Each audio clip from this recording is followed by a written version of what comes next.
Hey guys, welcome back to Writing Comics. Today I'm going to be doing a continuation of Fine Art versus Comics. This is Fine Art versus Comics number 2. Ninja K-Vite pointed out to me that I should put the videos in sequential orders, number 1, number 2, because of an incident that happened to me. One time I was watching one of Ethan Van Sciver's 48-hour streams. I thought it was 48 hours. It was one of those streams where, where the super chats are popping up like every 10.8 seconds, something like that. But it was actually just a 6-hour stream, and I was watching it on a loop. I watched it for an entire 48 hours. I watched the thing 6 times.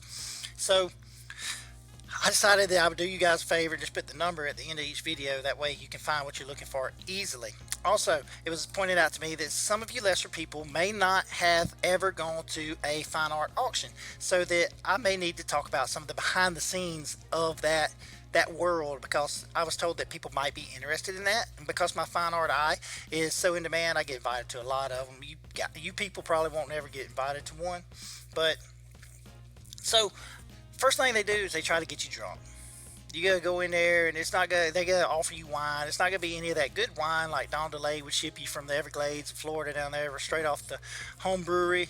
It's not gonna be none of that mess. I really don't know where the wine comes from. I don't know if it comes from the Kroger, the Winn-Dixie, or the Jitney Jungle, whatever. It's the glasses are already poured, so I just really don't know. I mean, they don't let you see the box it comes out of, and but they can try to get you drunk, get you loose, so you're ready to spend money. You might have collected or scrounged up a couple $100 million to go have a good time at the auction, but everybody's real quiet. Nobody talks to each other. It's like it's a serious competition, really, because people are trying to get these trophies.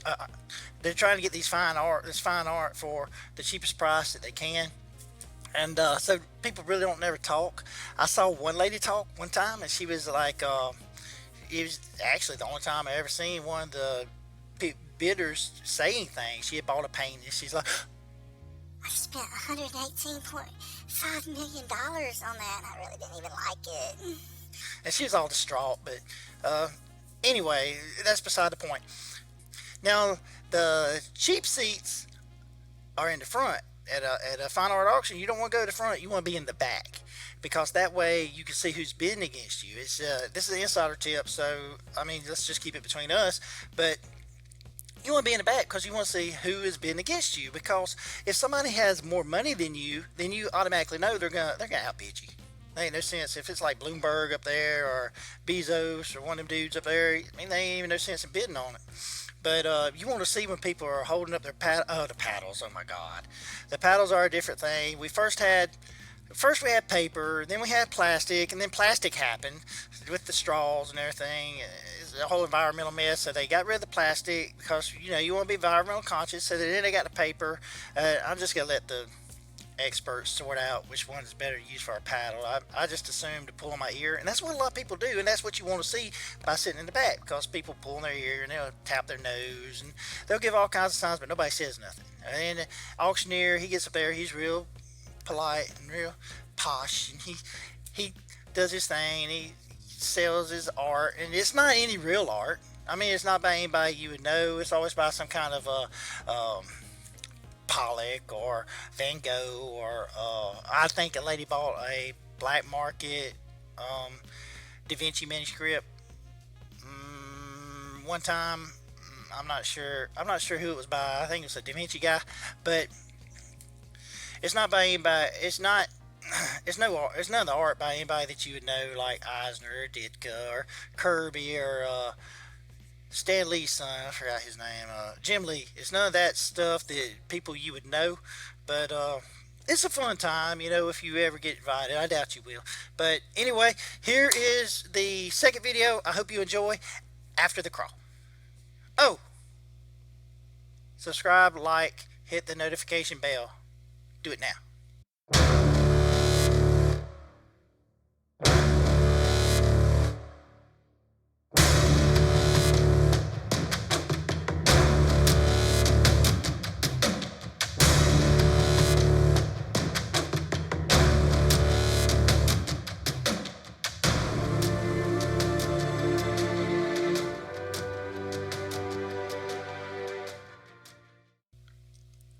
The Scream by Edvard Munch. Edvard Munch. $119.9 million. Good Lord. $119.9 million. Let's see who this Edvard Munch is.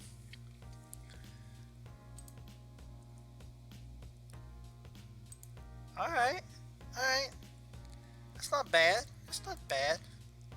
But that's freaky. It looks like somebody just took a daggone crayon and went around in circles to make the lake.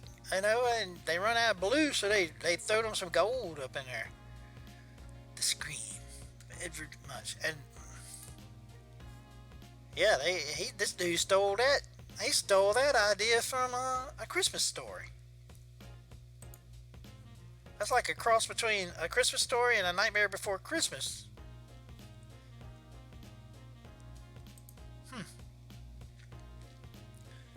That's kind of freaky. It's not half bad. Not half bad. But I know what happened here. See, I watched a video by Ethan Van Sciver, like, I don't know, it was from like 2 years ago. And he was trying, he wasn't trying, he was drawing Batman, the old Batman with the rotten flesh. And he was drawing that thing, and he had that circle going just like this. He said he was finding the drawing. And he just went around in circles. He said he's finding the drawing. See, I'm not an artist, so I don't know nothing about finding the drawing. I just know it when I see it. And my fine art eye tells me that this ain't worth $119.9 million. Now let me show you something that has this same wacky style that might be worth, $119.9 million. I've been watching this campaign. Yep. See, I gotta go to their. I can't just go to. I don't have the Indiegogo link saved or nothing, so I got to go straight to the. I don't have my bookmarks. I got to go to the campaign. All right, now tell me. Let me see if I can find it.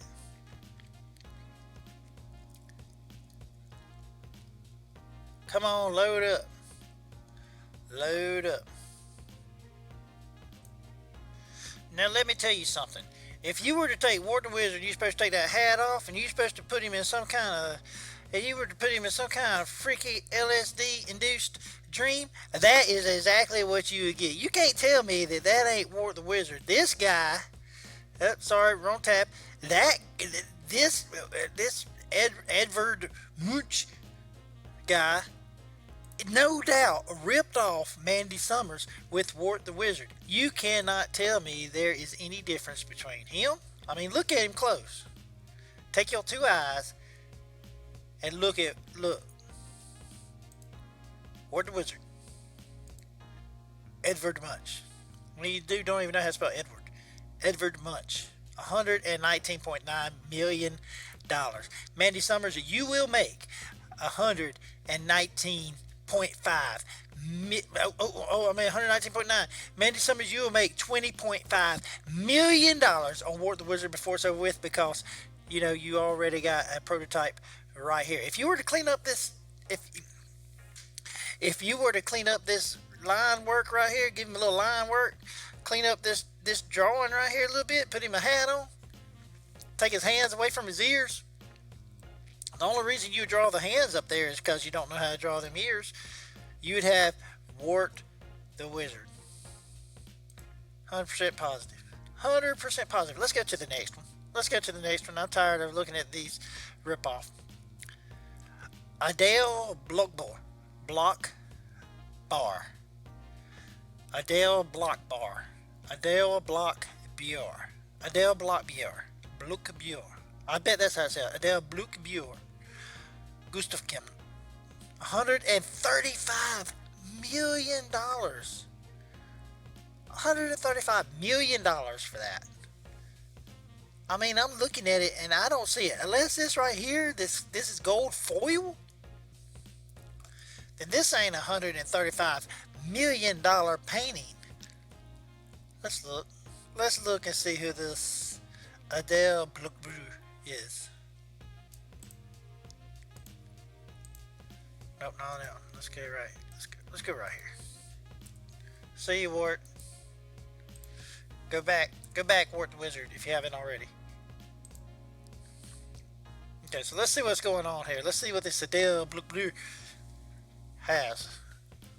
Oh, okay. I see what's going on here. She uses a lot of gold. That might actually be, it might actually be gold foil. I'm not sure, but she ran out of the stuff because she took a piece of aluminum and put it there. Alright, let's get the next one. You see, oh, that's the same drawing. Wait a minute. That's the same drawing. That is the exact same drawing with a different background. Is that a print or something? The same drawing again.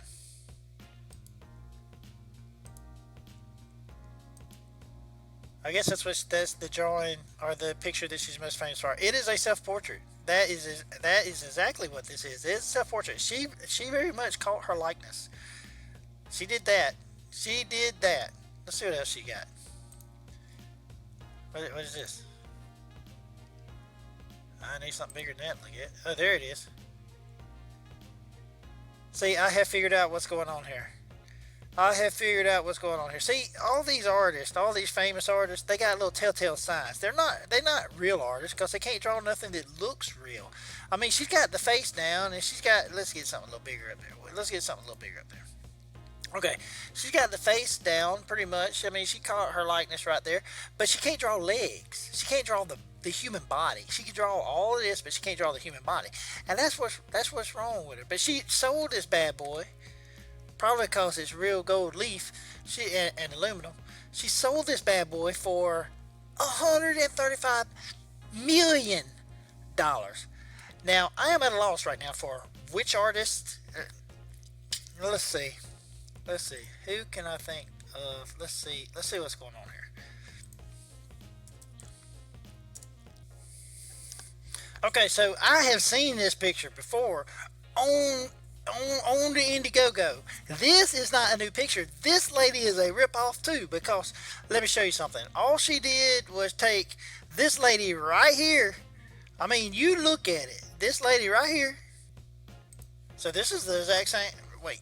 This is the exact same chick. I mean, if you were to paint, if she were to take a little green on there, and look at the face. Look at this face, and look at this face. This is, you cannot tell the difference. This is the, let's get, look right there. Look right there.